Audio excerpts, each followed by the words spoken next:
So we will start these classes within a few minutes.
I hope the screen is visible to all of you.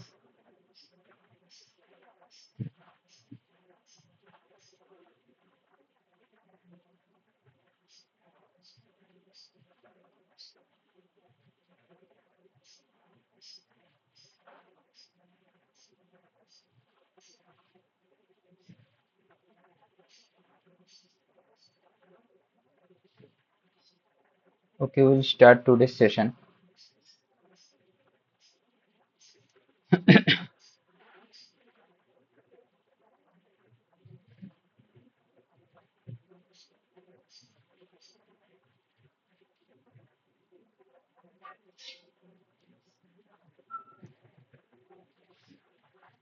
So this is our 10th live interacting session. So I welcome you all to this session, live interacting session. And I am Niloy, your TA for this subject. And I am from IIT Bhubaneswar where I am doing my PhD. And this course instructor is Professor Shubhashish Datta from IIT Guwahati. I hope that you all of you have followed his lecture, and already we have completed 9 live interacting session where we have discussed about various concept of fluid mechanics. So before starting today's live interacting session, let me brief about this subject and why this subject is essential and what we have studied in this last week. So this fluid mechanics is an interdisciplinary course for this student in civil engineering, mechanical, chemical engineering, and even for other engineering branch. So why it is that much essential? Because if you have to build a dam, if you have to design a aeroplane or anything, so you need this basic concept of fluid mechanics where how much velocity, what should be the design to design for the optimization for this much of velocity. Like if you are going for a dam, so to control this flow, how much strength of this wall is required or the material is required.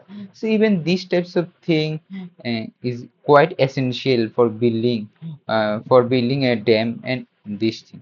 So in this subject you will deal about these fundamental approaches, also some advanced approaches like the FVM, fluid volume method, and all these together help you in solving this real life problem. So in the last week, in the week 9, so we have discussed about this mass conservation equation and a lot of problem related to this mass conservation equation. And already your exam is coming, so I suggest you all, if you are going for this NPTEL exam, please have a look on the previous lecture and all this, because that types of question will be asked in the exam, and if you follow the classes or the live interactive session precisely, you can easily able to answer and can get good marks. Okay, so so if I talk about this week's session, here basically we will discuss about this differential analysis of the fluid flow, and in the and in this session we basically deals with this Navier-Stokes equation. So what basically we have studied in the last session is that we have discussed a brief about the three equation, mainly the continuity equation, energy equation, and momentum equation, right? But only we have focused vastly on this continuity equation. So what this continuity equation tells? So I am just giving you brief about the previous one so that this will help you in this session also. Okay. So in the previous session we have talked about this continuity equation, momentum equation and energy equation, right? So if I talk about this conservation of mass, so basically this continuity equation is the conservation of mass, but this is for a fluid flow we are talking. So what this law state? This law state the rate at which the mass increases inside the control volume is equal to the net rate of the mass flowing into the volume. That means whatever be the mass accumulated in the system, that should equal to the net amount entering and net amount outgoing. If you took this net amount, whatever is going and whatever is coming, and if you subtract this thing, that amount should be equal to the amount that has been accumulated in the system. Okay, so next if I talk about this conservation of energy. So conservation of energy, you have studied about this conservation of energy.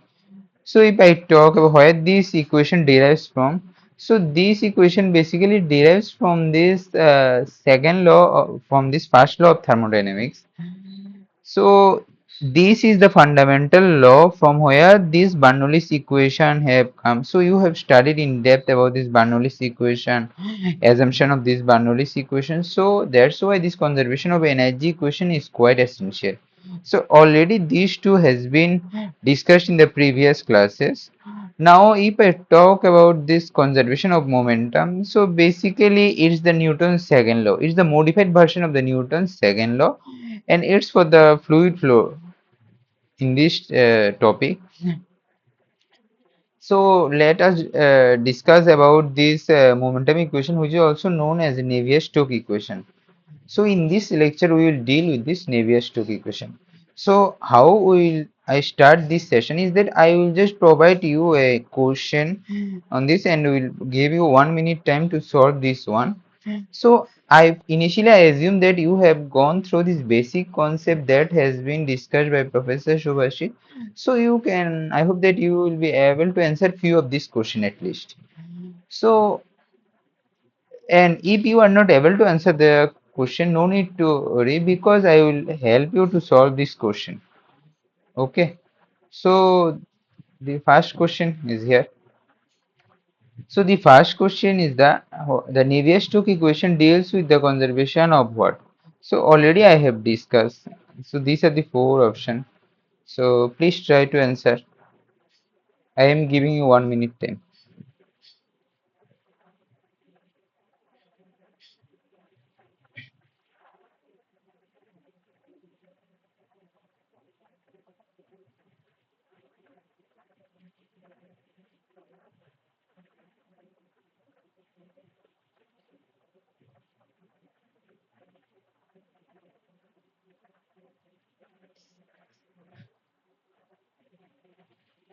So you can answer through this chat box also, or you can on your mic and answer. So you can.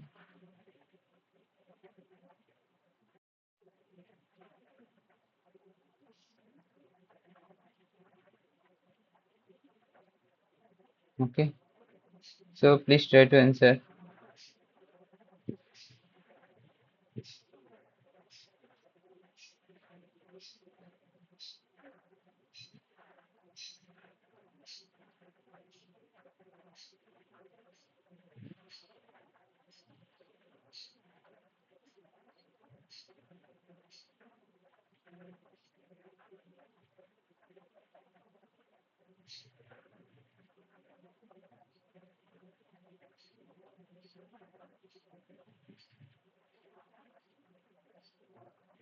Yes. So both of you have answered it correctly. Just a minute.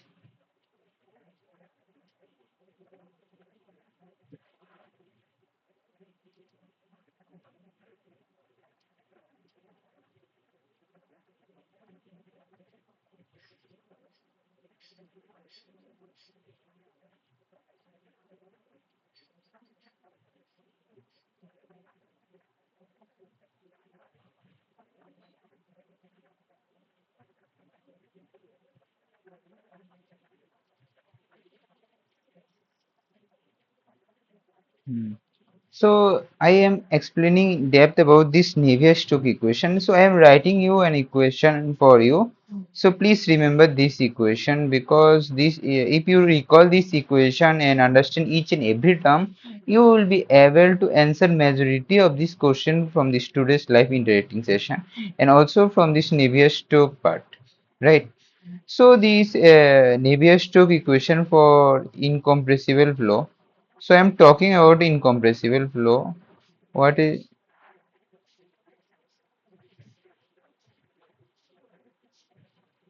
so already you have answered there is the momentum conservation. That is correct.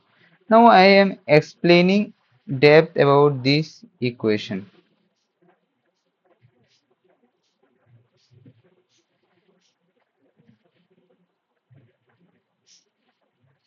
So this equation may look difficult to you, but it's not that much difficult. So I am explaining this thing for you.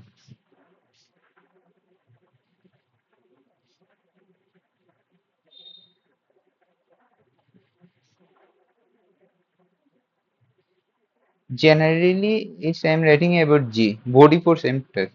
So see, this is the basic form of this equation. Sometimes in place of G it is F. So but in the majority of the equation you consider it as G. Why? Because this first term, what is this first term? This first term is rho w dou t. What this is? So it's a derivative of velocity with respect to time. So velocity by time, that is acceleration. Since it's an instantaneous acceleration, so what it gives, this term indicate local acceleration. Okay. So at a point, say this is a fluid flow. At any point, what should be the acceleration of that point? So that is given by this term. This is known as local acceleration term. Okay. Next is another term. This term is called,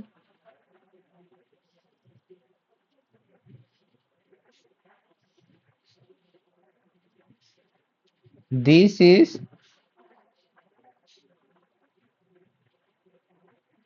convective acceleration term. So that means this is the acceleration due to convection. So what exactly this means? This means this for this change in the velocity. Okay. So any change in the, for if a particle is moving here, if the velocity say is 2 meter and at some point it goes to say 1 point, it decreases to 1.5. So certain changes in the velocity is there. Because of the change in velocity, and acceleration should be there. Okay, so that is that you know as acceleration. But why these changes in this velocity is there? The change in velocity, if the change in velocity is mainly because of this movement of the fluid particle, so then this is known as the convective acceleration term, because the particle is is the movement of the particle is due to the fluid. So that's why this term is known as the convective acceleration term. Okay, and this term is known as pressure gradient term. So what is pressure gradient term? What that represent? So this pressure gradient term drives the fluid from high to low pressure. So if suppose there is high pressure in this region and there is low pressure, so the tendency of the fluid is to move from this high pressure to this low pressure. So that's why this pressure gradient is there. Also, this is the concept of this del P. Now I talk about mu this term, right?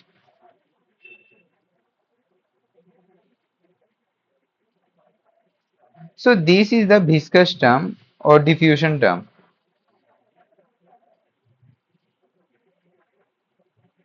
Or diffusive term. Okay. What this represents? This represents this viscous term means because of this viscosity, the fluid experience some resistance, right? Yes. Because of this, only because of this viscous term. So that is also incorporated in this term. Next is the body force. Say, see, anything has a body force. So if the fluid is traveling here, so if a particle, say this is a fluid particle, each particle has certain weight, so it will act downward. That is known as the body force. Okay. So basically it's because of the gravity. In some of the question you will find this as rho F. So F here means the other force, external force. FEXT means it's related to the external force, other external force. Suppose in any fluid domain, any other force is acting. So we, at that cases, we assume all these forces with this term, where this term incorporate both this gravity term and all other forces. But this equation, whatever I have written, this is a generalized equation considering no other external force. Okay. So I hope that you understand this concept. Yes. Please let me know if you understand this each and every part of this equation.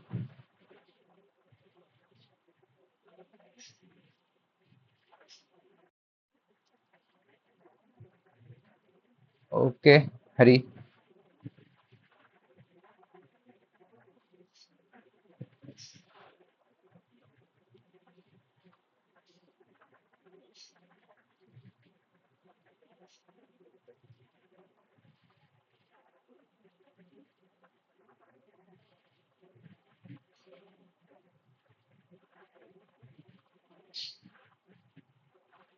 So can I move to the next question? I hope so.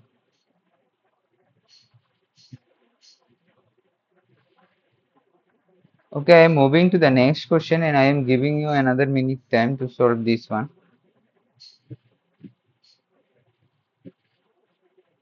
So this is the question is the major difference between this Navier-Stokes equation and the Euler's equation is the dissipative transport phenomena. The impact of this phenomena in a system is, so these are the four options. Either they increase the entropy or they decrease the entropy.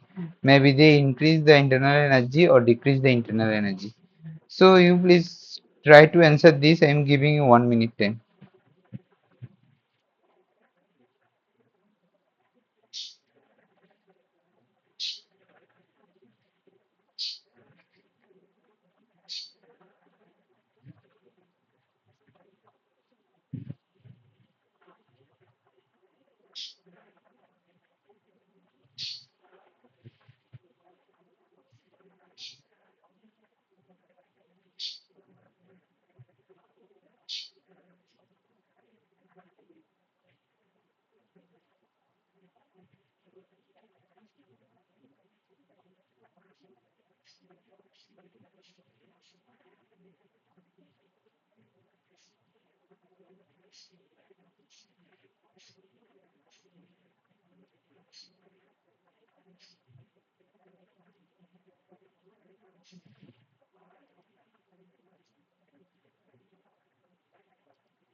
So anyone?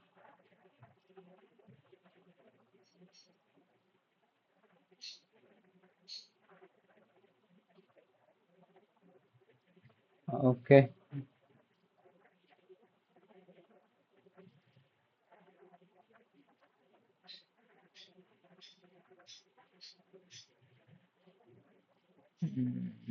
So Mesh is answered option A. Okay. Let us explain this question. See whether you are correct or not. See, basically two equation they are talking about. One is Navier-Stokes, another is Euler's equation. So first I am talking about this Euler's equation. So this Euler equation is derived from this Navier-Stokes equation. From where it is derived, always remember this Euler's equation is derived from this Navier-Stokes equation. But we have to consider some certain assumption. What are those assumption? So to derive this Euler's equation from this Navier-Stokes equation, we have to assume some factor. The first is that the cinema.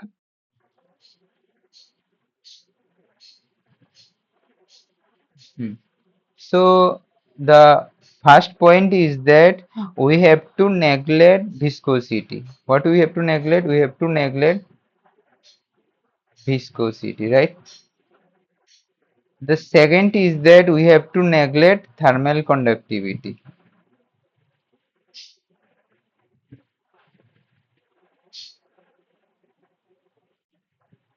So if we neglect these two terms in this Navier-Stokes equation, then it is known as the Euler's equation. So in the Navier-Stokes equation, what is the additional term? So the additional term is the viscosity and thermal conductivity, that is the energy term or the heat conduction term. So these heat conduction, these two terms, viscosity and this thermal, these are our source of dissipative transport phenomena. These two terms are the source of dissipative.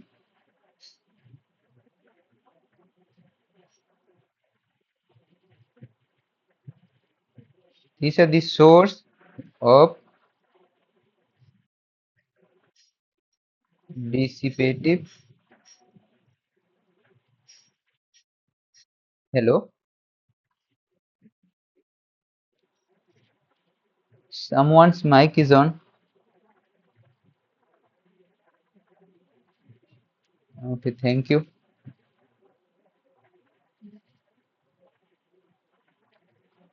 So these are the source of the dissipation. Say thermal conductivity is there. That means heat will be dissipated, right?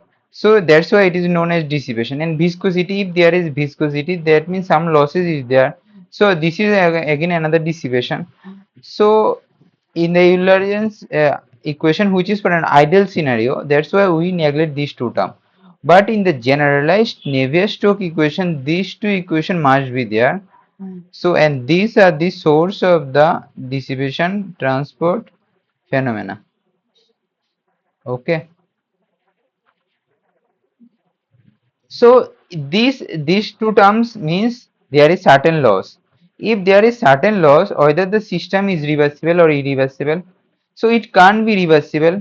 So it should be irreversible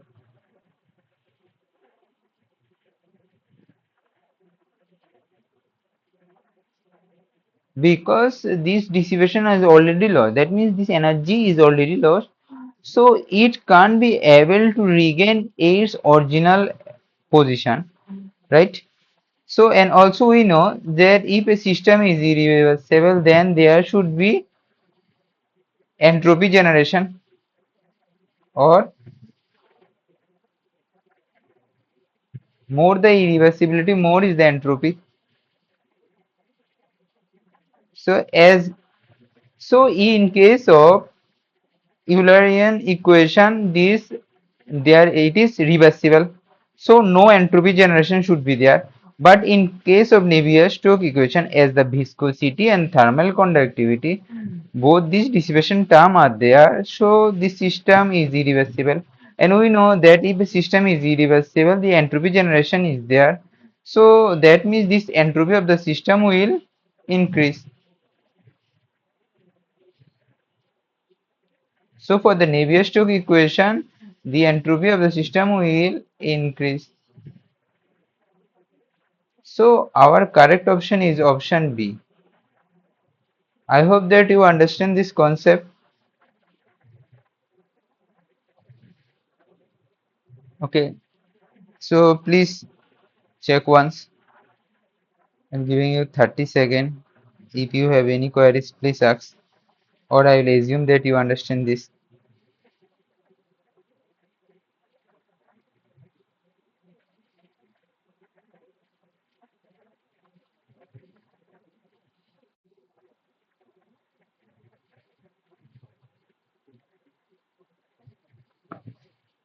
So that's why this Navier-Stokes equation is quite essential.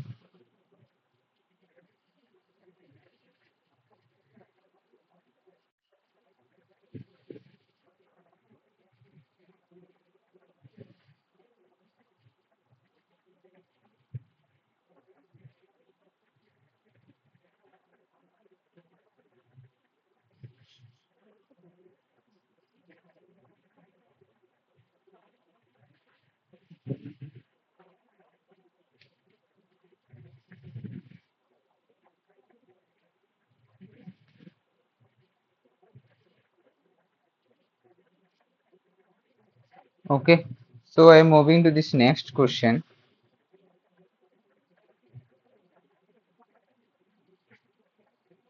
So the question is this turbulence problem particularly depends on which term of this Navier-Stokes equation. So these are the four terms of this Navier-Stokes equation. Please try to answer this one. I am giving you 1 minute time.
So anyone?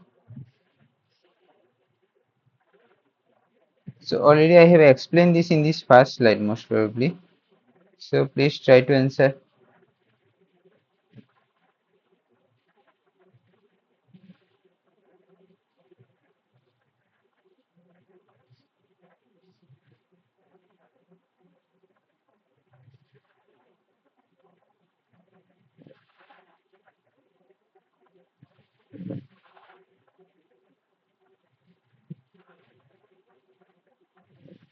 I hope so no one is there. So okay, I'm solving this one for you. So again for this I have to write this equation. So uh,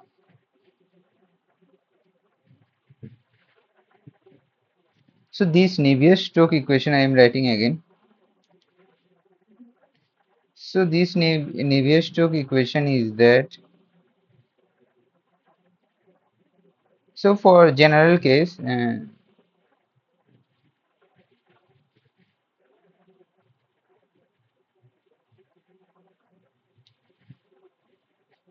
So we are taking incompressible fluid.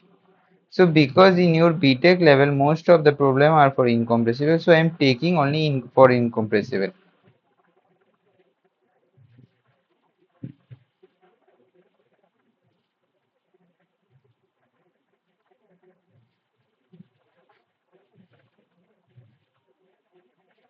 Plus mu.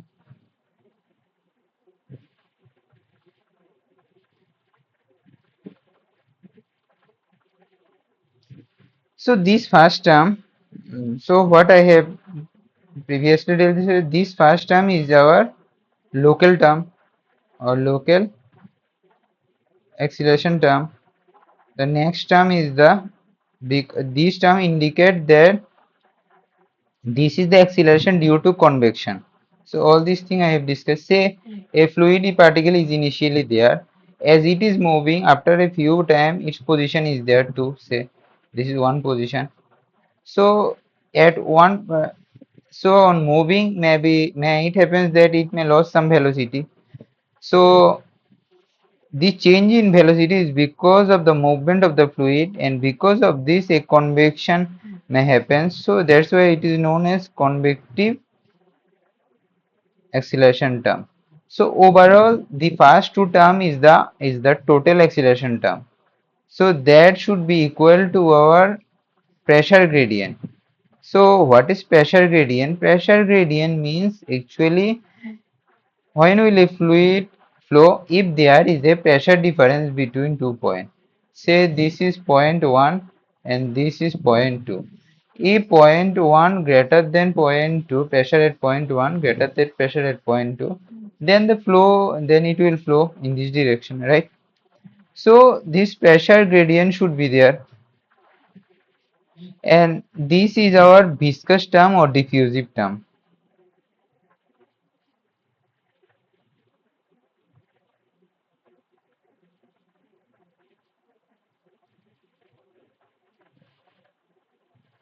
Okay, so this viscous term or diffusive, in this term, basically, this term also incorporate this turbulence, because see, if the viscosity effect is more, that means it's resistance.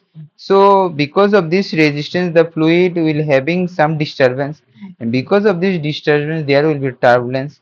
So this term is basically helps in the turbulence phenomena, and the last is the external force or the body force. So if there is no such external force, then this should be rho g, and else in this term all other forces come.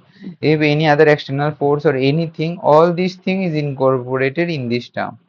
Okay, so what we have got? We have got that this diffusive term, that is this viscous term, is responsible for this turbulence problem. So the correct option is option C, this diffusion term. And another thing, say if in the final year or if you're going for any fluid based method, you have to study about this turbulence modeling, and what which is known as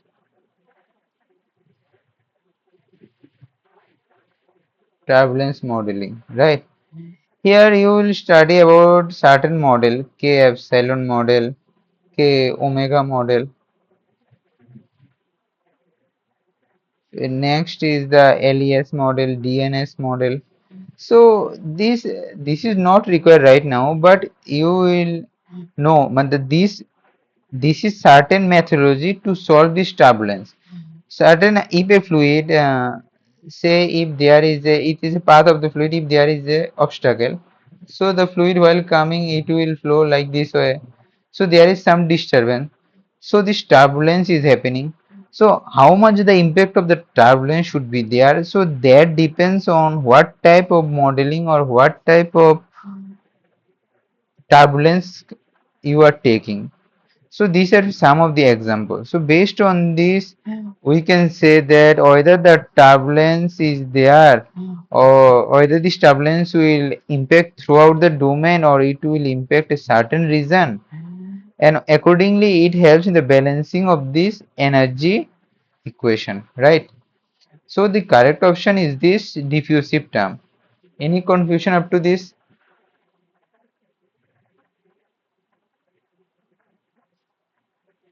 Any confusion?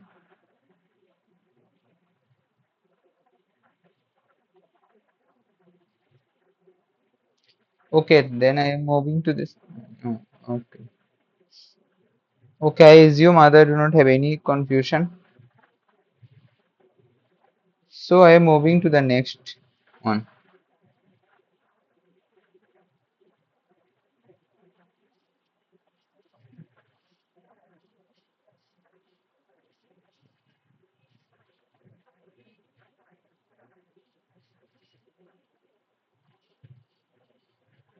So this is another question related to this concept.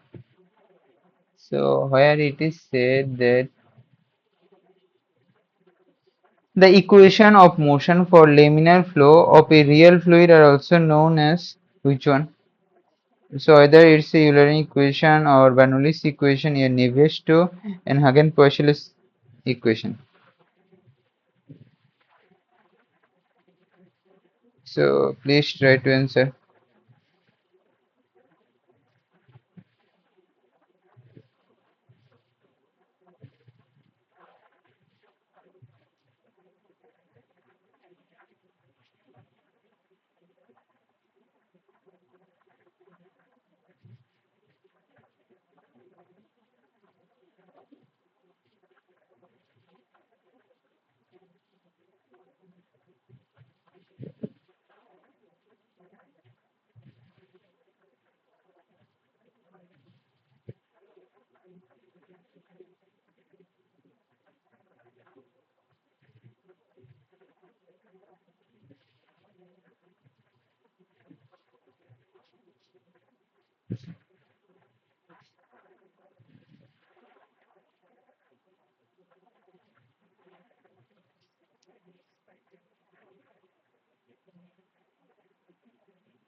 So I'm giving you 1 more minute to think.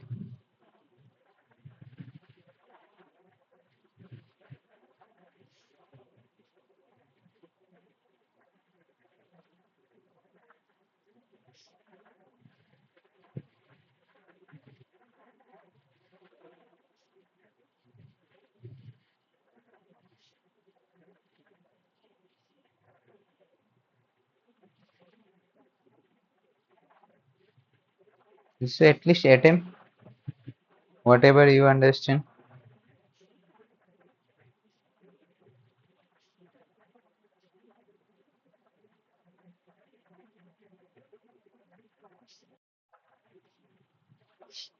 Yes, it's the Navier-Stokes equation. Yes, it's the correct answer. So Pragya, its correct answer is the Navier-Stokes equation, and also Somesh has answered it correctly. So I am explaining this thing and why other equation are not correct also. So see, Euler, this Euler's equation I have discussed a few question back. So this is basically derived from Navier-Stokes equation. And what are the assumption? The assumptions is it neglects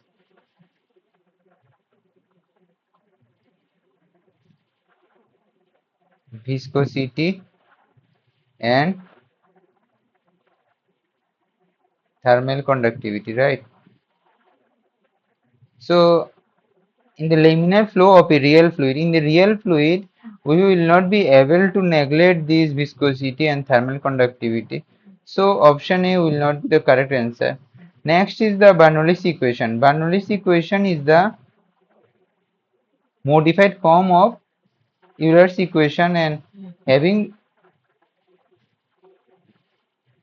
comes from which equation? Euler's equation and with 5 to 6 assumption. Say this first it should be incompressible like and many more. Dot dot dot. So as it's come from this Euler's equation and where these two terms are neglected, so Bernoulli's equation will not be the answer. But in Navier-Stokes equation, it incorporated all these terms. So that's why this Navier-Stokes equation will be the answer. And why not this Hagen-Poiseuille equation? So basically this equation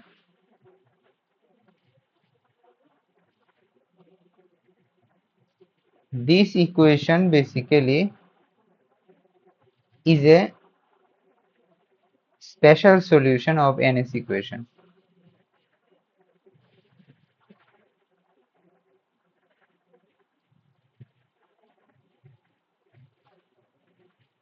It's only for laminar flow in a pipe, not in other thing. Like say this word is quite important. So it is only for a pipe. But in generalized, it can be the answer if it is mentioned that in a pipe, then it will be more accurate. But here nothing is mentioned. That is a laminar flow of a real fluid. Maybe it is not a pipe. Maybe it is a rectangular channel or all these things. So in that case, this Hagen-Poiseuille equation will not hold goods. So this Navier-Stokes equation is there. Basically, this equation is a modified version of this equation is a modified version of NS equation, but for only a certain pipe. Okay, not for other thing. So that's why this Navier-Stokes equation. And remember one more thing. This Navier-Stokes equation is applicable to both laminar and turbulent flow. But this Hagen-Poiseuille equation is only for this laminar equation. So the correct option here is option C. I hope that you understand this concept. Yes. So I am moving to this next question.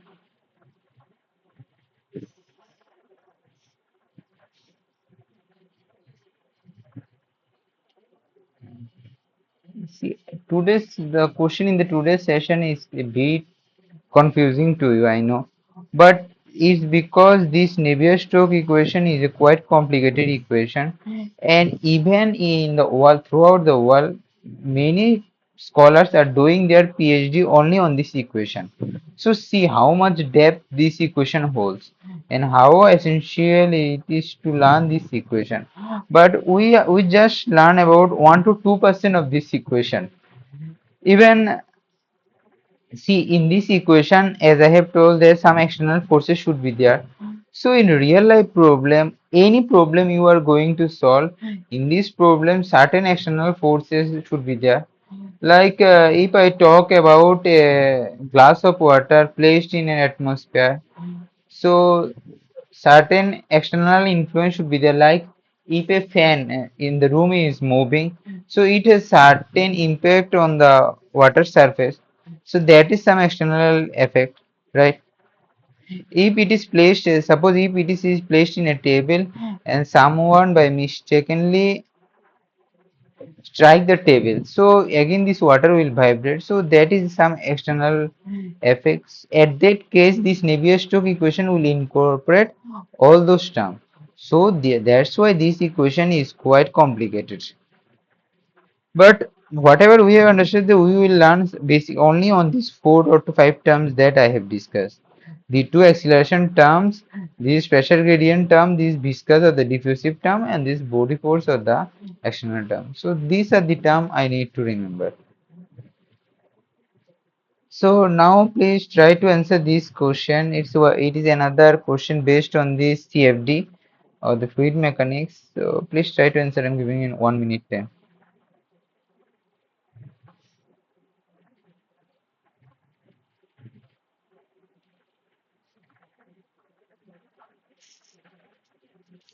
So if someone saying that differential analysis of the fluid flow problem, basically it is talking about solving this Navier-Stokes equation or um, your continuity equation.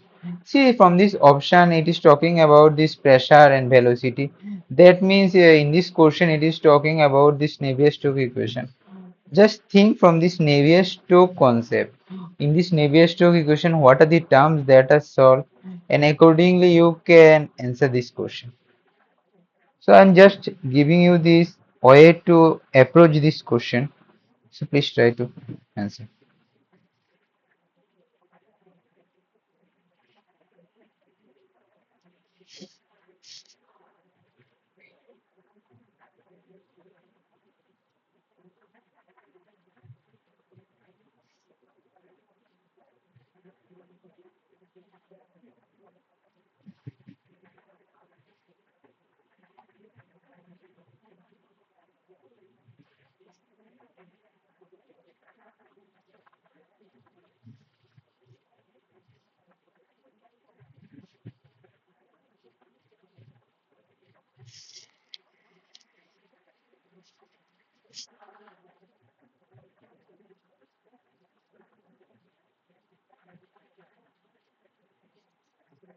Anyone? So no worries, just try to answer. Maybe it will be wrong, no issue, but try to attempt at least.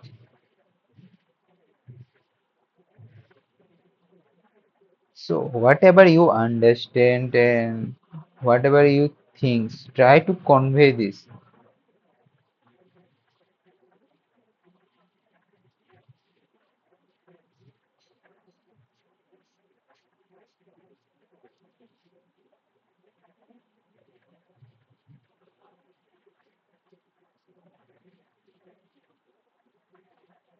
Okay, one more minute, then I will go for the solution.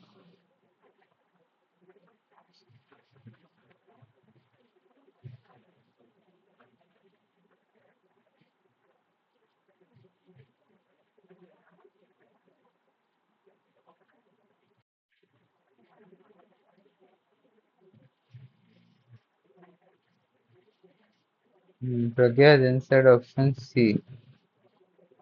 It's a good attempt.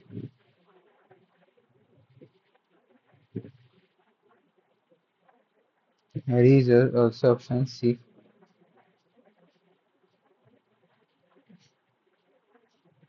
Okay, I am answering this question for you. So it's good that both of you are trying to answer this. So let us see.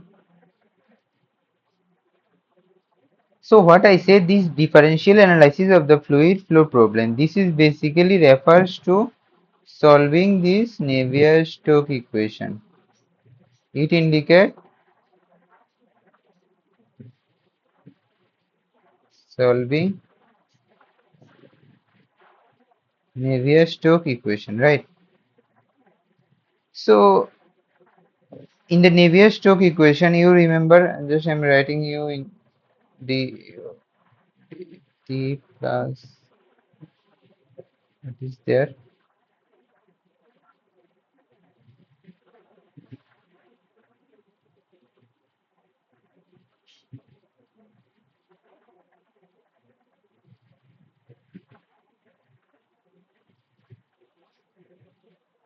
Okay, these are the terms. So see, in this term, this velocity is there, right? Velocity is there, pressure is there. So from this equation, the first option is calculating the pressure field for a known velocity. Say if the velocity is known and all other terms are known, so in this equation you can find out this pressure. So option A can be correct answer, because if you know this velocity, you can easily calculate this pressure, right? So calculating both the velocity and pressure field for a flow of a known geometry and known boundary condition. So see, say this is a geometry. This is a rectangular channel. Okay, just giving the geometry, whether you will able to understand anything from where the flow is going. Is it clear from this picture? No. So if I display this, that it is the direction in which the fluid is flowing and it is the direction in which the fluid is coming out, this is in, and this wall is adiabatic, that means no heat losses is there.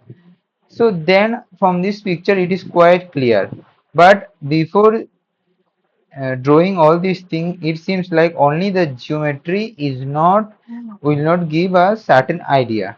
Okay, so if I know, say, calculating both the velocity and the pressure field for a known geometry and known boundary condition, say in this velocity and pressure. if I know that certain other condition that this is adiabatic, say viscosity is not there and all these things. So this is a 2D geometry, right? This is a 2D geometry. So implies two equations should be there. One is for x direction, in x direction Navier-Stroke equation or momentum, and another is y direction. So there should be two equation, right? So two equation, what is the two variables they are giving? One is velocity, one is pressure. So in how many equation is required to find out the value of two variable? So two equation are required to find value of two variable. We need two equation, and say for three unknown variable, how many equation we require? We require three variable. So option B is also correct option. Option A is correct, option B is also correct. And now if I talk about option C, calculating both the velocity and the pressure field for a flow of a known geometry. The geometry is known, but the boundary condition, say in, out, this adiabatic, this is known as the boundary condition. So if the boundary condition is not known, how will I be able to find out this velocity or pressure field?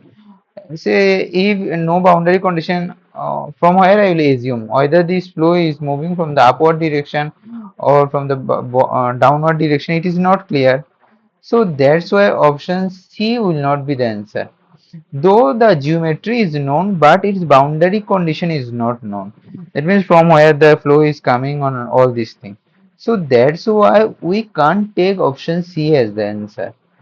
And option D is that both A and B. So see, we got both A and B the correct answer. So option D is our correct answer. I hope that you understand this thing. I hope you understand your mistake. So why option C will not be the answer? Is it clear? Okay, good to see this.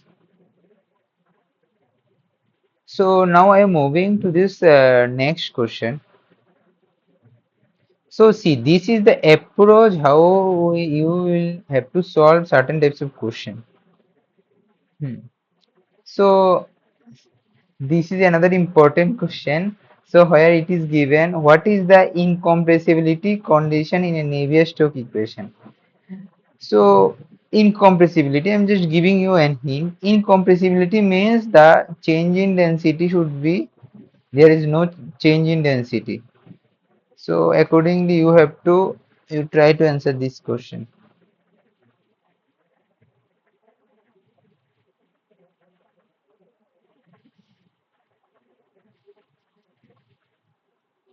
So another hint I am giving for solving this thing. Please recall this continuity equation. If you remember this thing, it will definitely help you to solve.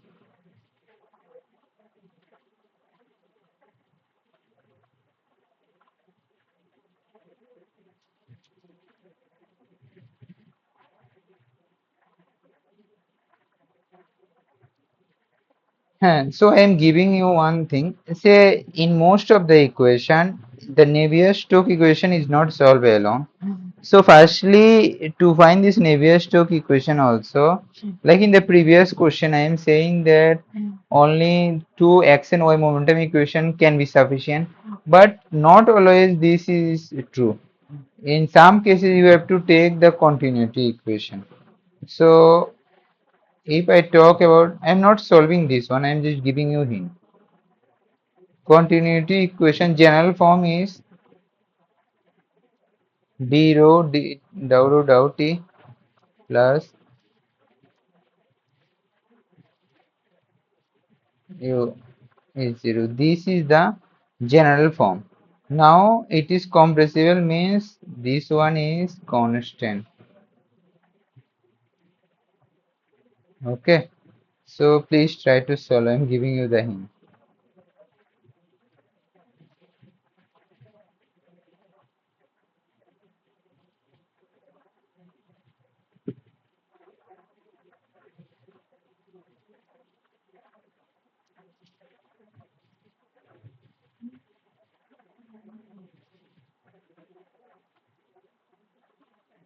Hmm.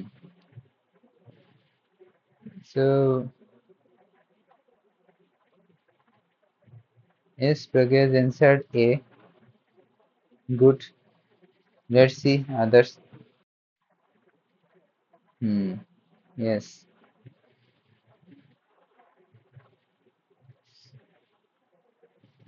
So I'm going for the solution and the fundamental concept regarding this.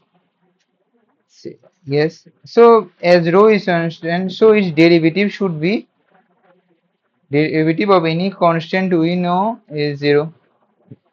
Okay.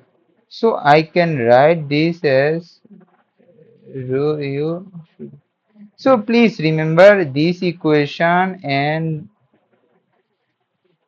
our Navier-Stokes equation. If you remember both this equation, you will be able to solve 95% of the question which other finds difficult.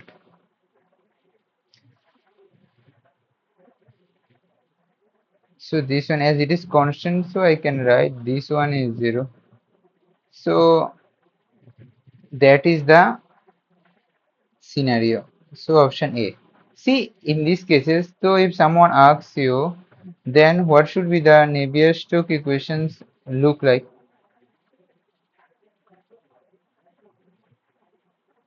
right? So in the Navier-Stokes equation, if you remember this term,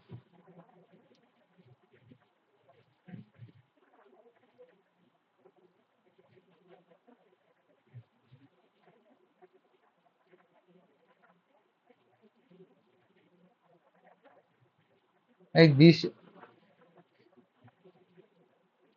term is there,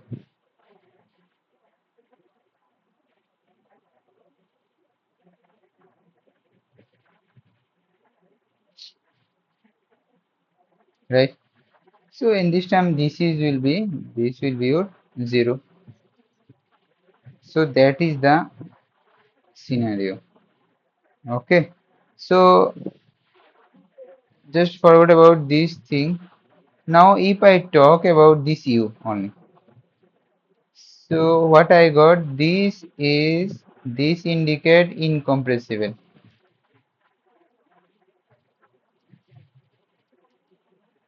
right? So if this is greater than 0, what does this indicate? It is also quite simple. This is rho.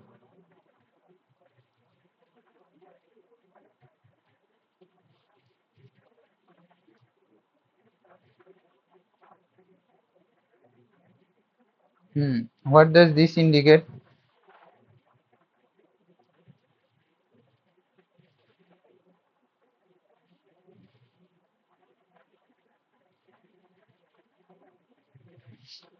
So that indicates means that dp by d rho by dt greater than 0. Yes.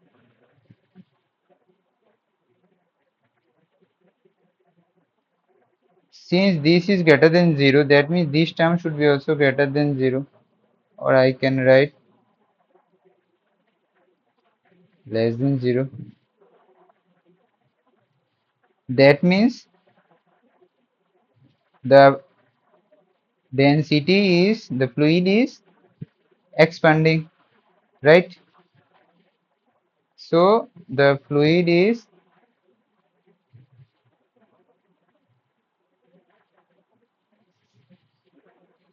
expanding. And if it is less than 0, that means dp by dt greater than 0. That means density is reducing, that means the fluid is compressing.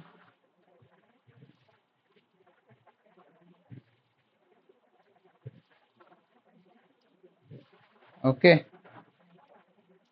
So this means incompressible, this means the fluid is expanding, this means the fluid is compressing, and this has no meaning. Okay, I hope that you understand this. Now I am moving to this next question. Any confusion, anyone? Till now, no. Okay, good. I am moving to the next one. Huh.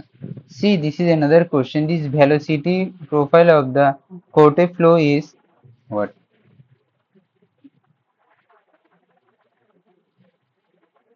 So, whether you know this concept of this Corte flow, let me know.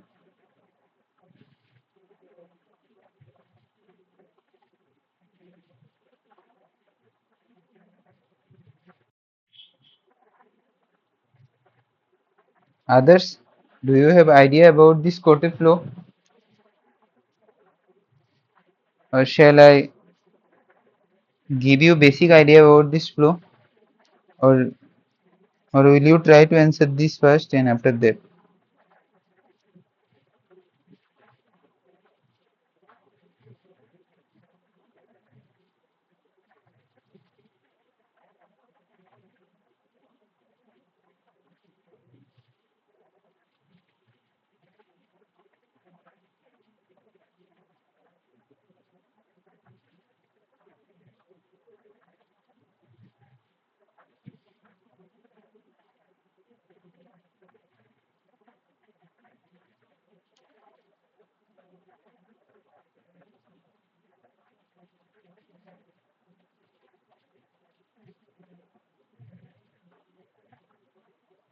Yes, Pragya, you have answered linear.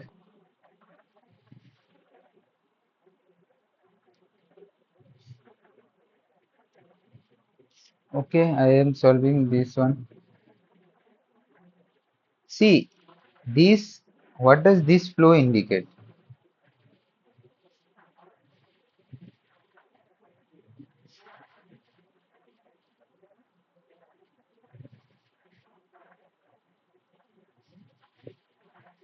Say a plate is there.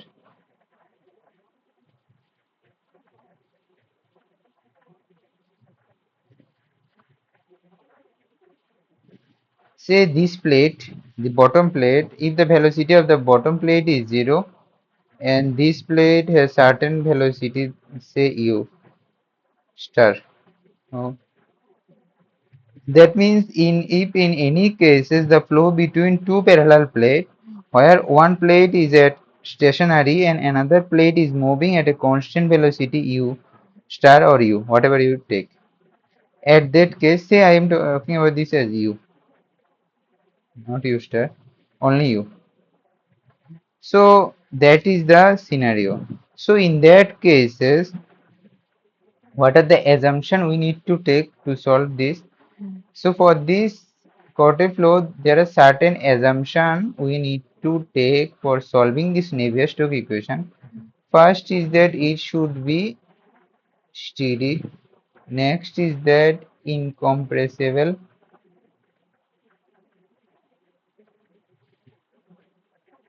Third is that fully developed. Fourth is that no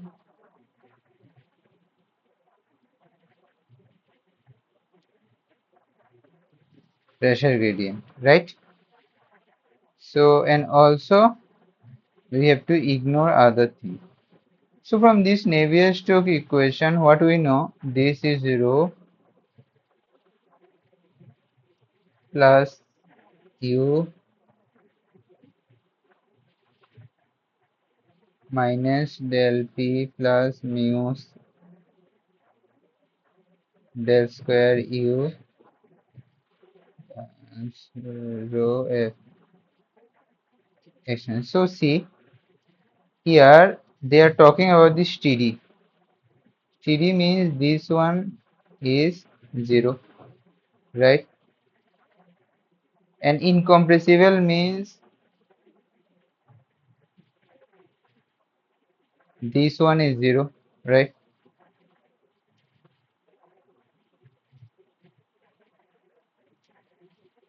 And no pressure gradient means this one is 0. And fully developed means no other external force is there we can consider. So what I will get? I will get mu square double derivative of this one is 0. So I can write this one is 0. Is it? So what this indicate? This indicate square u by del x square plus, as it is in two direction, so is 0. Right? I can write yes or no. But here see, this is the thing I have got. But in the x direction, if it is in the x, if it is 0, if in the x direction or the change in velocity is there, no. But in the y direction it will be changed, because in the if it is u, it is less than u,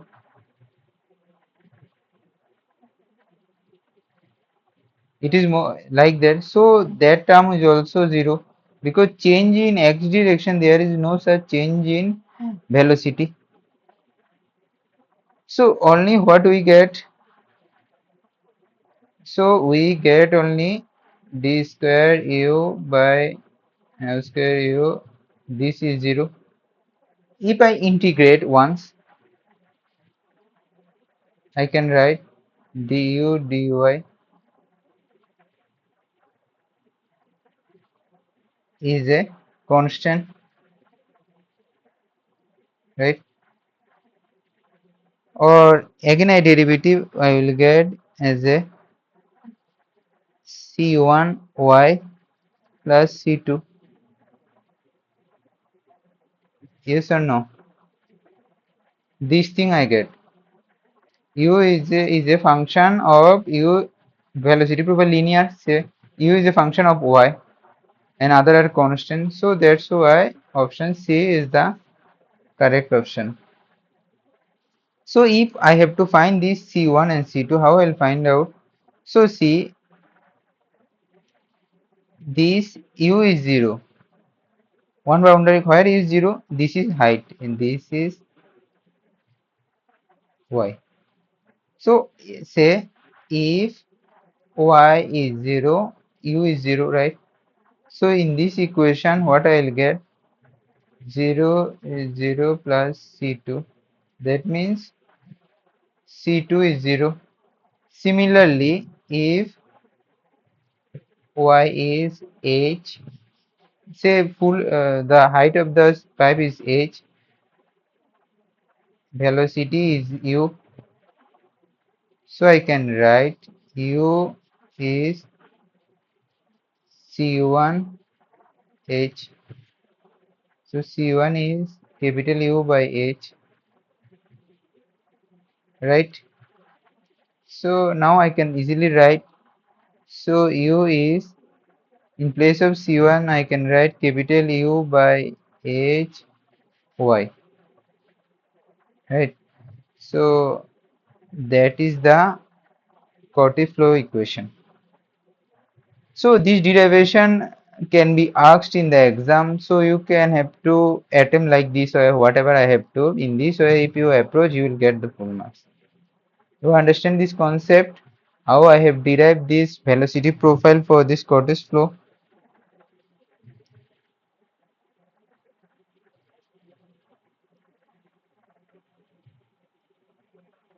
Ravi has also answered option C.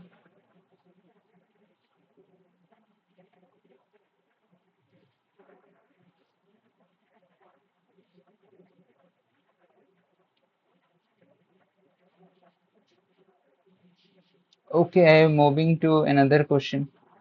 I hope that you understand. All of you understand this.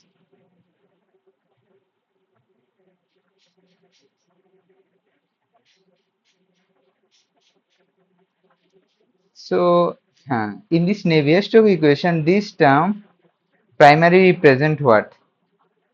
So already I have discussed it many times. So I hope that all of you will be able to answer this one.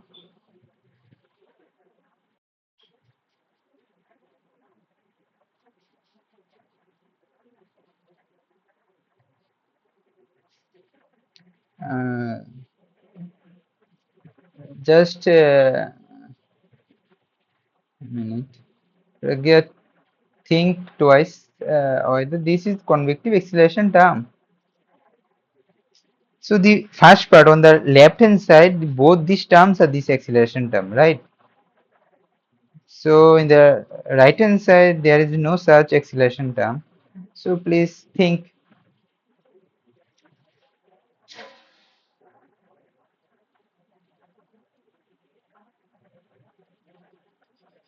And with this option C. Okay, let's see others.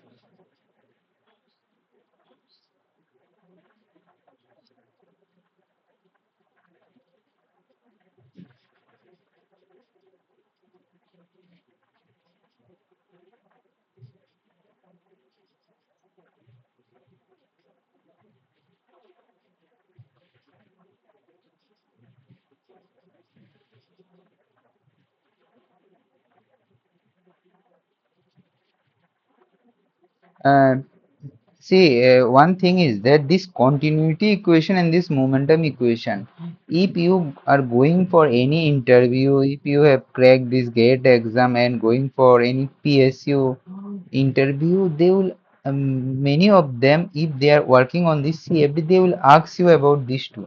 Because these equations are the fundamental to any CFD problem. So always try to attempt this question and with more precise knowledge what this term indicate and how this term help to solve what thing and how pressure is solving and how velocity and pressure and velocity are overlinking with each other. Okay, everyone is answer C. Yes, option C is the correct answer. Mm, good. So one thing, so if someone say that if in a pipe flow, uh, so this question is open to all of you. So in any cases, in any question, if say that in a pipe flow, say if the velocity at the inlet is 5 meter, say it's 5 meter, and it is coming out at a lower velocity. Okay, so that is one case. But let me draw these cases first. Case one.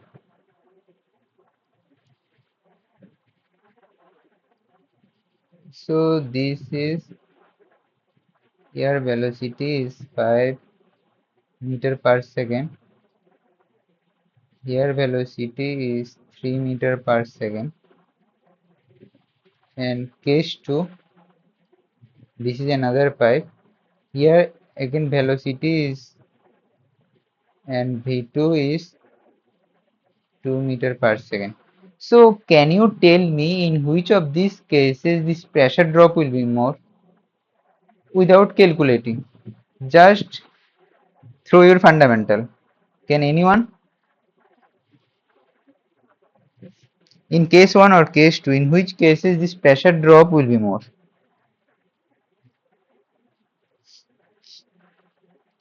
This is just for your fundamental testing.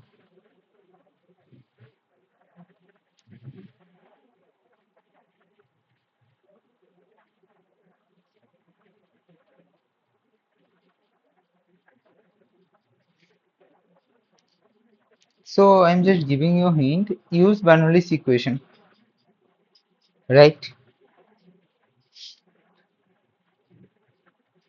So how you will solve certain types of question, you need to understand. The first case is that velocity inlet in both these cases are same, but in the outlet in one case it is 3 meter per second, in the next case it is 2 meter per second.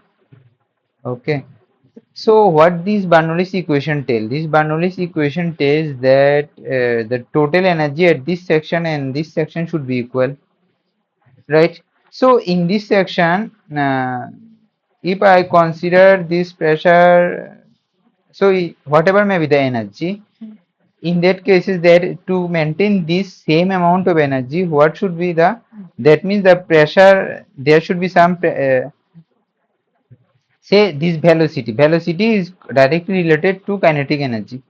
So that means this is change in kinetic energy. This change in kinetic energy will be converted into pressure energy, right?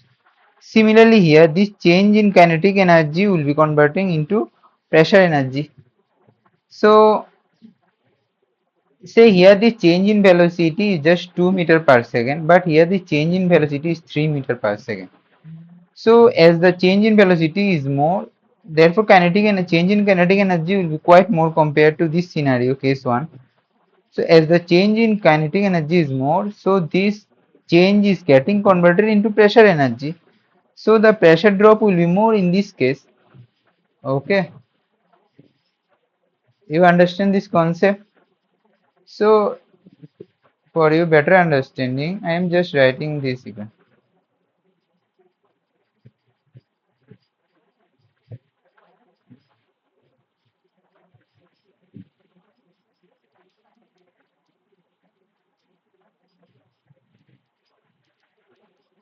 So this one is our,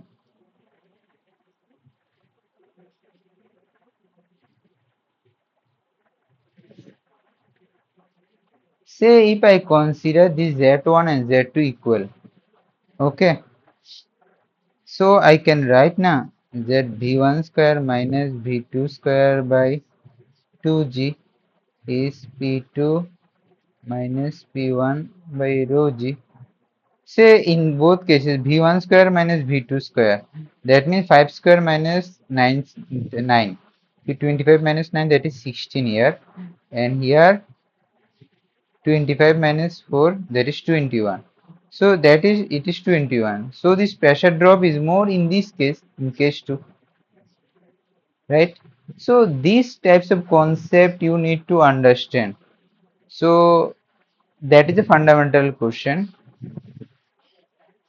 So if the velocity drop is more, this pressure increasing the pressure drop, if the velocity change is more, the it will getting converted into the pressure energy. Okay. So in this way you have to approach this question. Now this question already all of you have answered it correctly. Already this term, this is our viscosity. So this is our viscous effect should be there, and this is this equation you have got right now. So this is the diffusion term. So option C is the correct answer in this Navier-Stokes equation. I am not writing about this equation any further because already I have written this equation 2 to 3 times. So I am moving to the next question.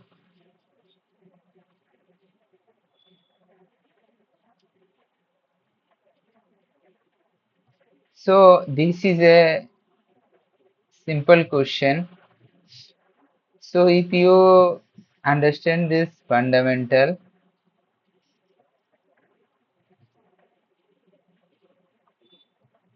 you will be able to answer this one.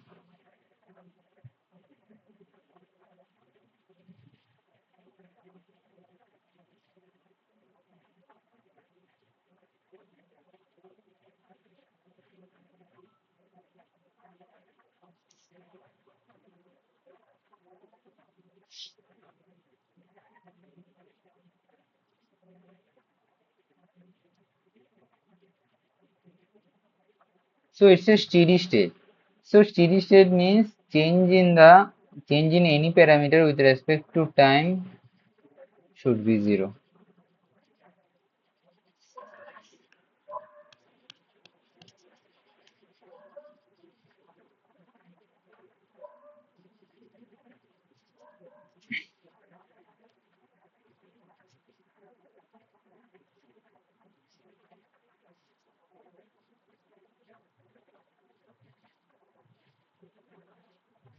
So please try to answer this one.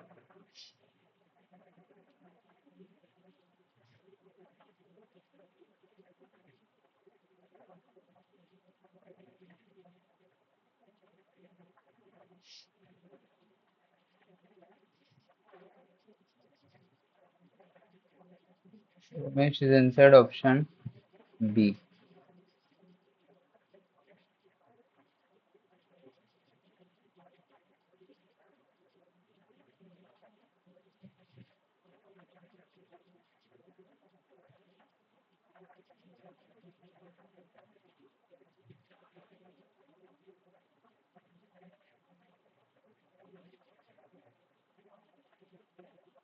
British option B. Yes. Let's see other.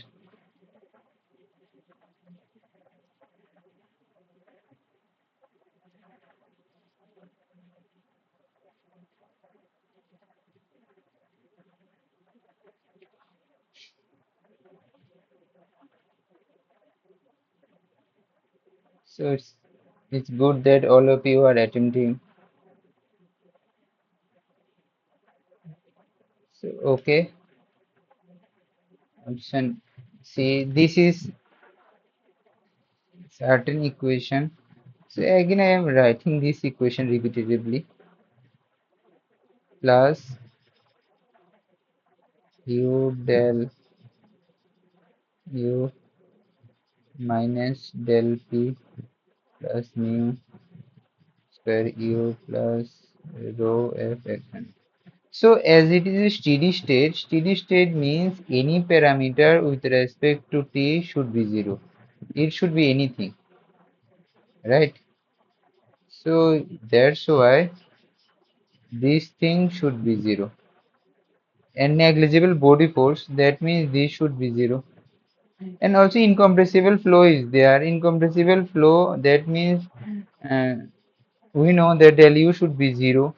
So that can be happen. But see, up to this, what can I write? I can write rho.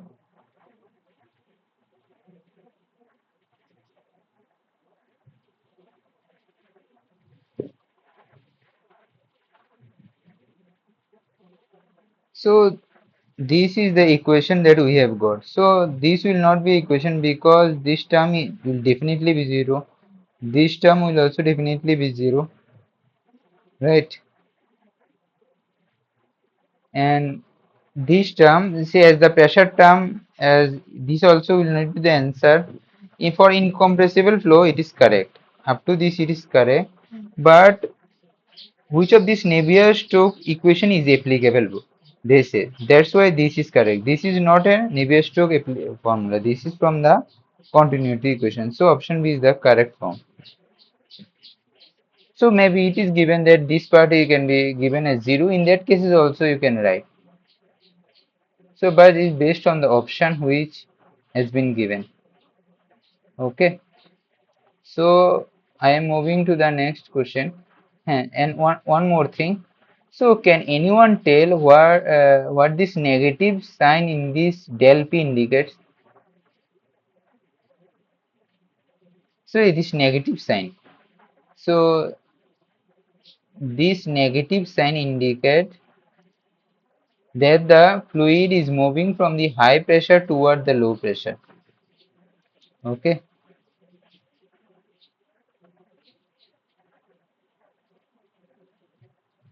P of high to P of low.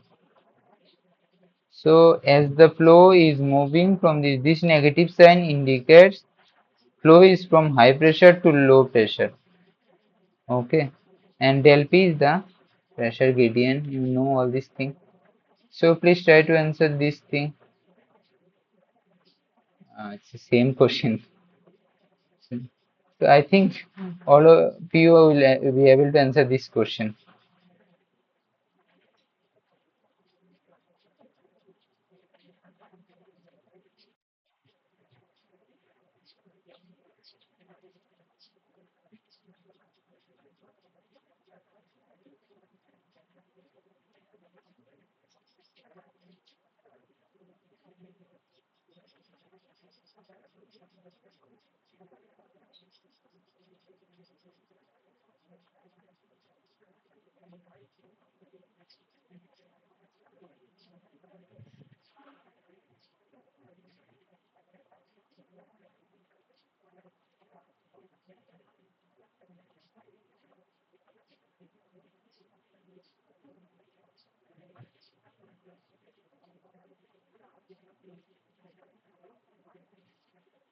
Hmm.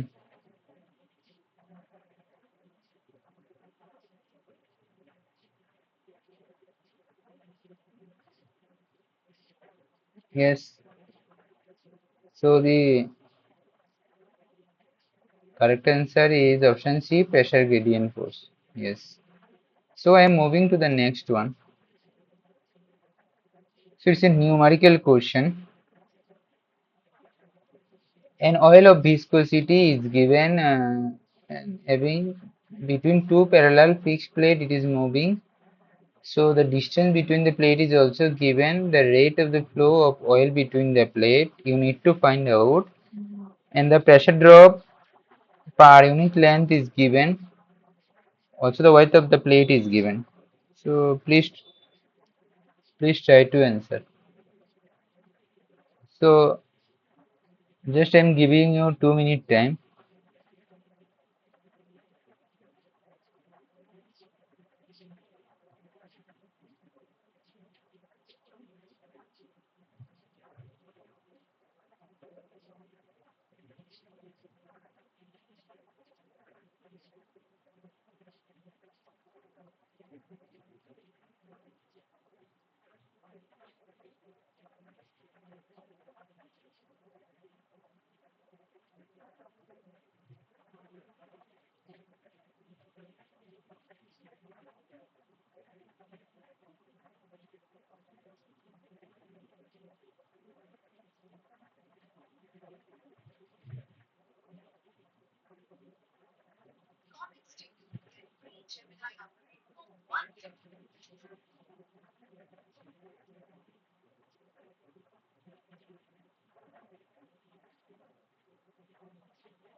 So you have idea about this or can I give you hint? Okay, just I am giving you a little bit hint. You can solve later on. So it's basically the concept of the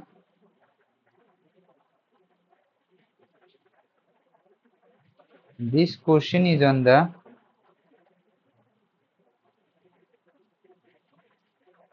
Chili flow. Okay. So here both these plate are fixed. That means if it is zero, it is zero. Okay. So here this velocity profile is like that. That means at the center the velocity is maximum. Okay. And this is say our x-axis and this is y-axis. So this total height, let us consider it as h. So now if I apply this Bernoulli EA equation, Navier-Stokes equation, what is this equation? Basically du dt plus u minus LP.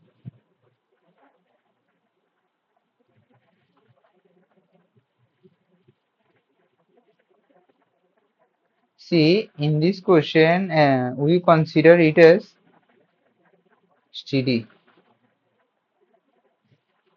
incompressible, no body force. Okay. So that means we can take this as zero. This is also 0 because del u for incompressible places we know, and this is also 0, right? So we what we will get? We will get this thing,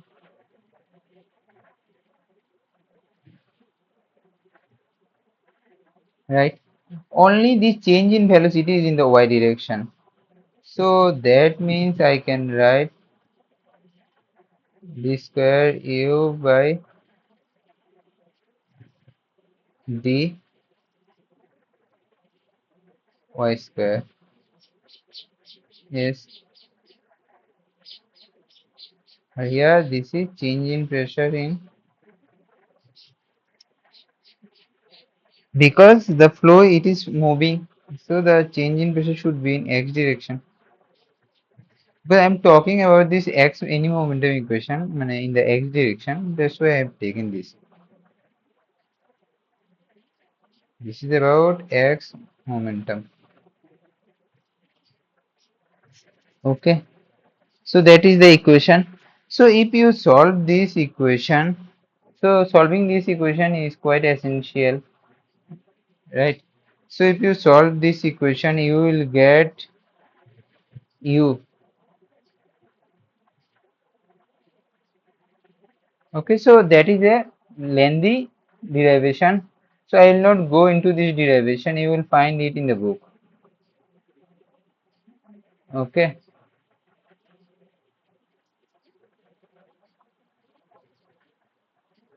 So this equation, what the equation is of this form: h square by 8 1 by mu del p by del x 1 minus 4.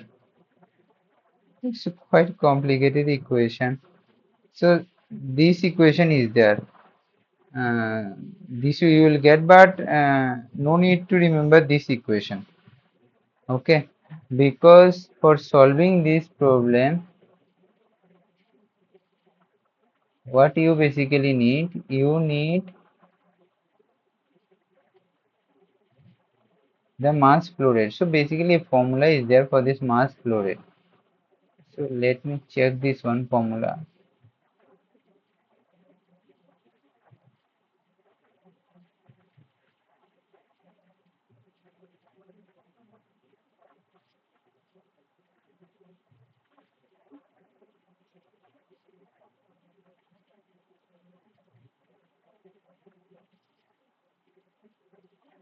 Hmm. So I am using this thing and writing the equation for you. So the equation is, there is a flow rate. Now flow rate, for the flow rate the formula is q. This is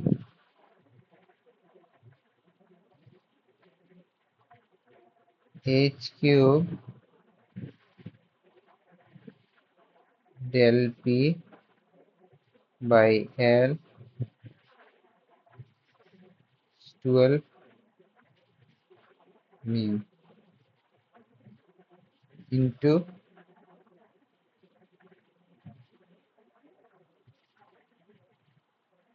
width of the plate W. So that is the formula. So you just here all this thing is given. Here mu is given. Mu is 8 poise, which is 0.8 Pascal per second. Height is given as 30 mm, which is 0.03 meter. Del P is 0.3 into 10 to the power 4 Pascal. Newton per meter means Pascal it is, and W is zero point 0.5 meter. L is 1 meter. You just put, you will get this Q.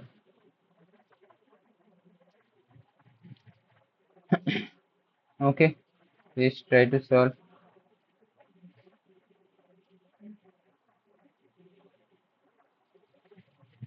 So this is a formula which you need to remember for exam point of view.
Any confusion up to this?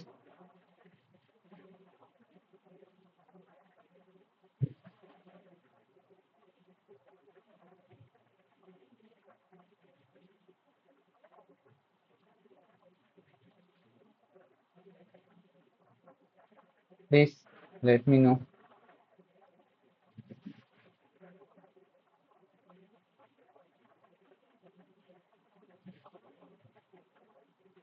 What is the answer coming?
Yes, this is the correct answer.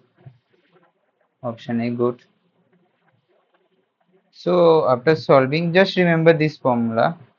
It's 4.2 into 10 to the power minus 3 meter per second. So option A is the correct answer. Good.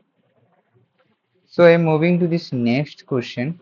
So the derivation part you understand, basically in an exam the marks is based on the approach, though the correct answer will give you full marks, but if you know this approach, if you say in the exam you forgot this formula, and if you show that how from this Navier-Stroke equation this equation can come, not fully up to what you know, this is sufficient to get more than 50% marks.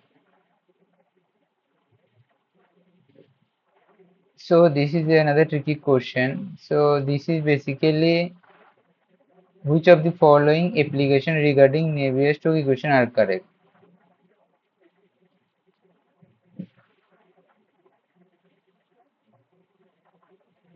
So tell, it's a simple question. It will take hardly 1 minute.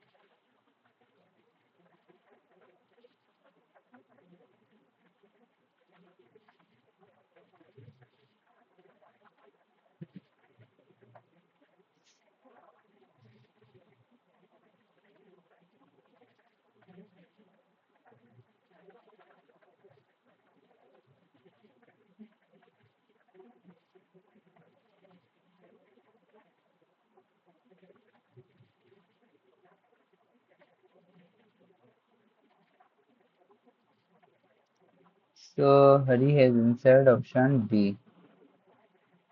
So Vidisha, please try. What do you think?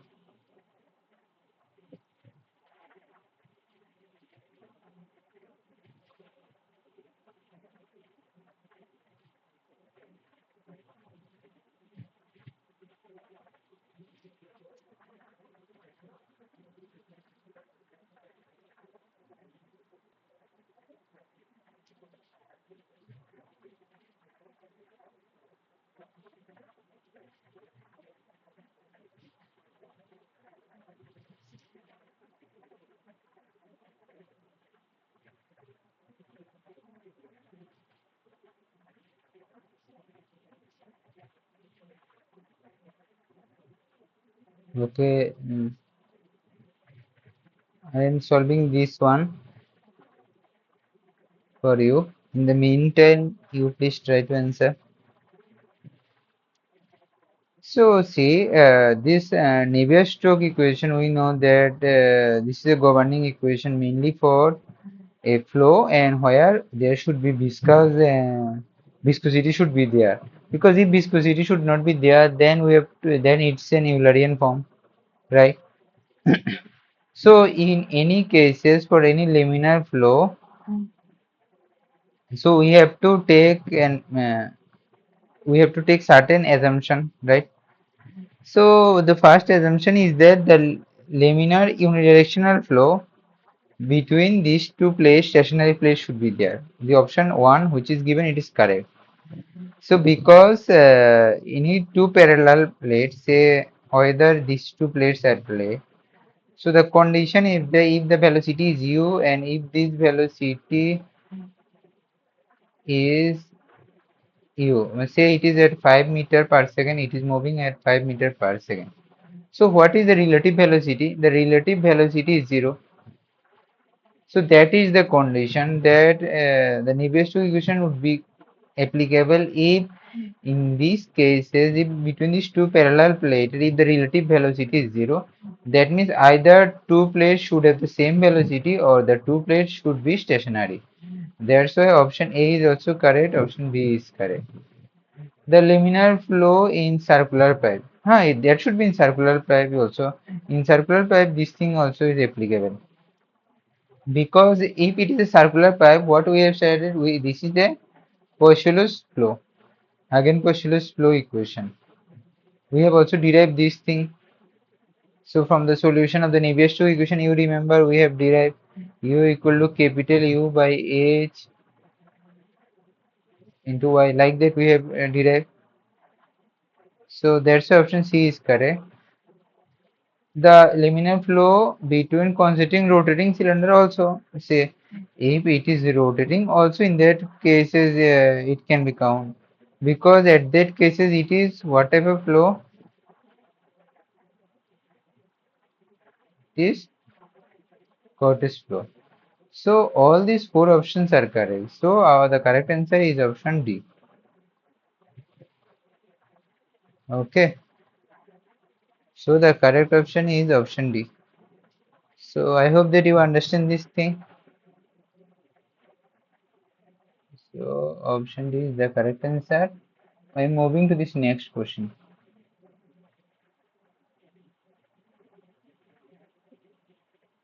So it's a match. So you please try to match this. I'm giving you 1 to 2 minutes.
So please try to answer this one.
So any answer or should I go for this solution?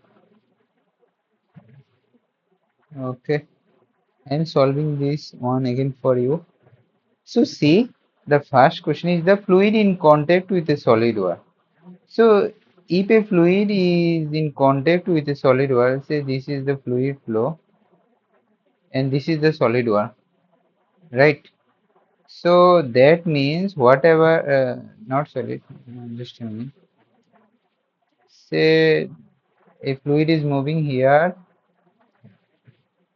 and the solid is here. So basically at this moment it implies that this wall velocity, if the whatever be the velocity of the wall and the particle near this wall should have the same velocity, which is also known as no slip condition. So what basically this no slip condition, this implies that velocity of the fluid and velocity of the wall should be equal. Fluid near to the wall, velocity of the fluid near to the wall, that means one is option P is correct for one. Next is for two, the two fluid meet at an interface. So this is one fluid, this is another fluid. If they are meeting at an interface, again it's a condition of, again the velocity must be continuous here, else. So like in the previous case, no slip condition, so in that case also the velocity should be continuous and also the shear force should be equal. That means whatever be the shear at this point and the shear at this point, that should be equal. So that's why option A is also option Q. Velocity should be equal and shear force should be equal. Third is the, but the third remaining option should be correct R. But I'll again explain this thing. Liquid in contact with a gas. Say a liquid is there and this is gas. So what will happen? This pressure and this pressure should be equal, right? You have studied about this, whatever that means this layer should be exposed to the atmospheric, that is equivalent to gas. But the shear stress from the gas side, and from the gas side there is no such shear stress, because no deformation will be observed from the gas side, but only the deformation will be from the liquid side.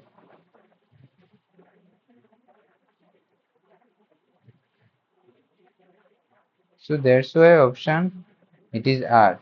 So the option A is the correct option. Okay, I hope that you understand this thing. So I am moving to this next question. So it's a numerical question. So what is given? The velocity component in a two-dimensional rotational flow U and V are given. So you are asked to find the A.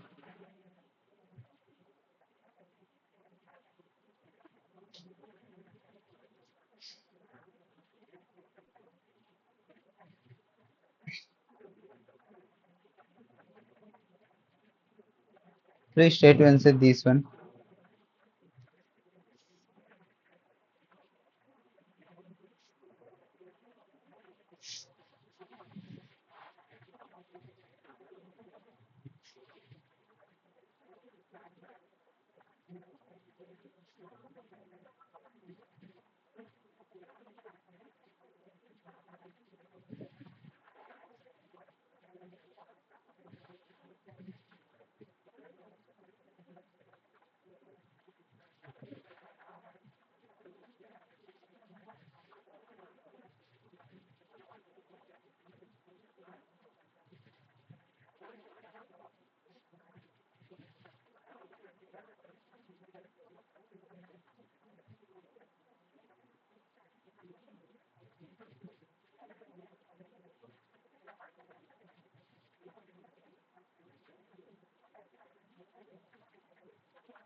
Anyone?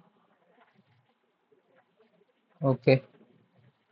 I think that you are not familiar with this concept. Irrotational flow, you know.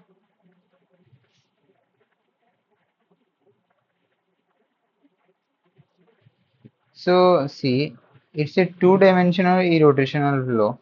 It is given. So that means in the z direction component, velocity should be zero.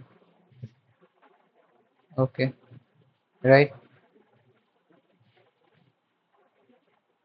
Is it? So what is that thing? That means this dv dz so dx minus du dy should be zero.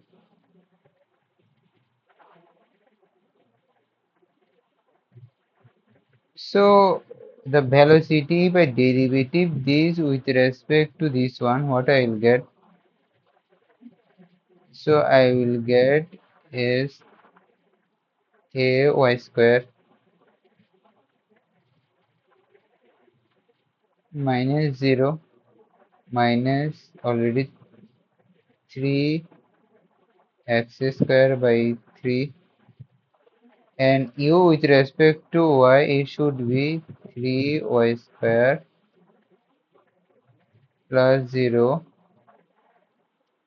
minus x square. This should be 0, right? So these two will cancel out. So eventually x square, this a y square minus 3y square should be 0.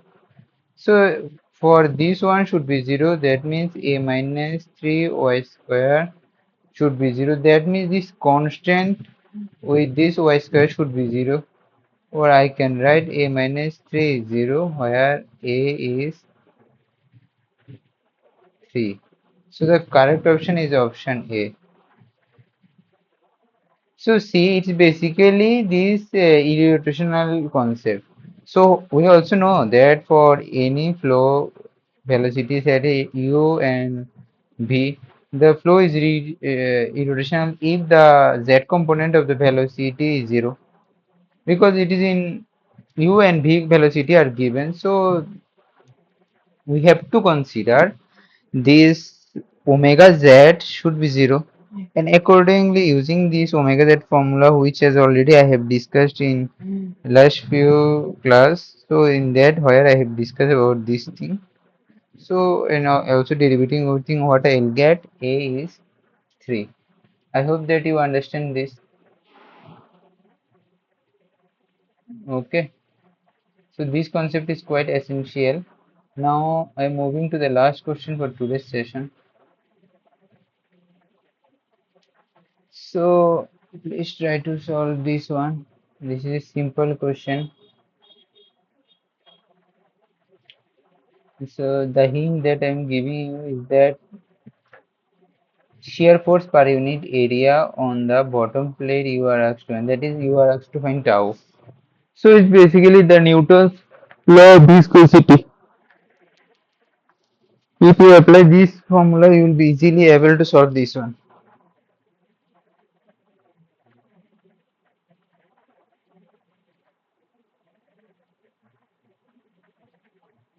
So I'm giving you 2 minutes time.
So Sumesh has answered option B.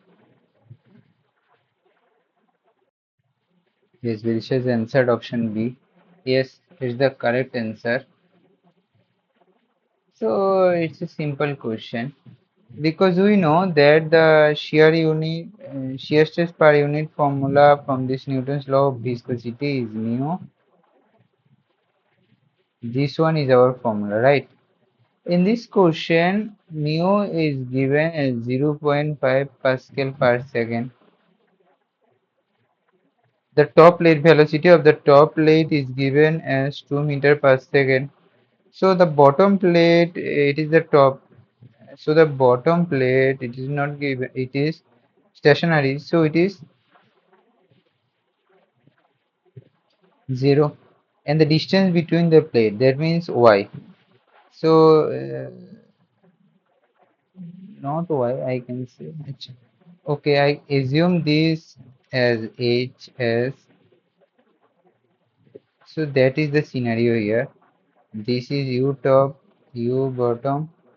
This is h. That means y. This is y direction. Y will be h here. Okay. So this tau is mu is 0.5.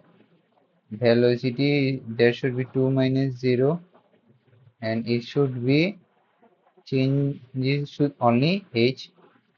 So that is zero point 0.5 into 20, which is 10 Pascal. So the correct option is option B, 10 Newton per meter square. So that is the correct answer, and it's good that all of you has answered it correctly.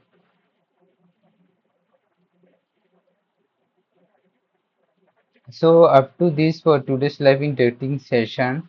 So please go through the previous session because that types of session will help you in the upcoming NPTEL exam if you are interested. And also this concept, you just try to remember the fundamental, how to approach this question and how to solve this question. The correct answer, though the correct answer is always demanding, but the thing is that your approach is quite far more important compared to your answer. If your approach is correct, whoever will check your paper, he will be happy with your approach and you will get good marks.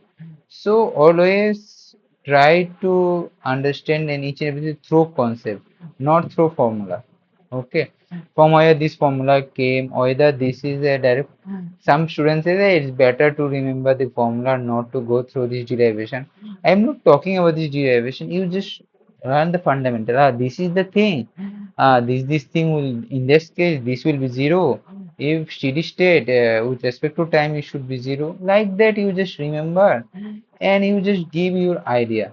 Though maybe you do not, if you are not good in integration, then you will not be able to solve some question. That is okay. But the approach is essential. Okay. So if you have any question regarding today's class, let me know or I will end today's session.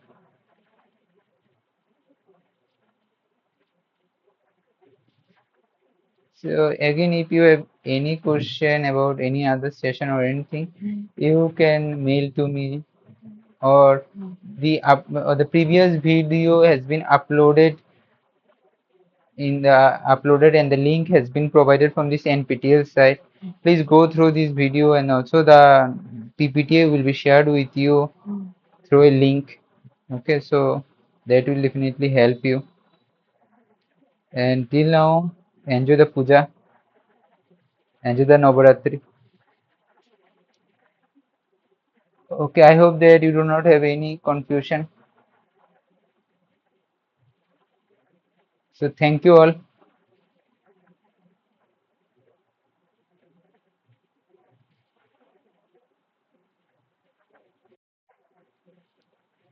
Thank you. Bye.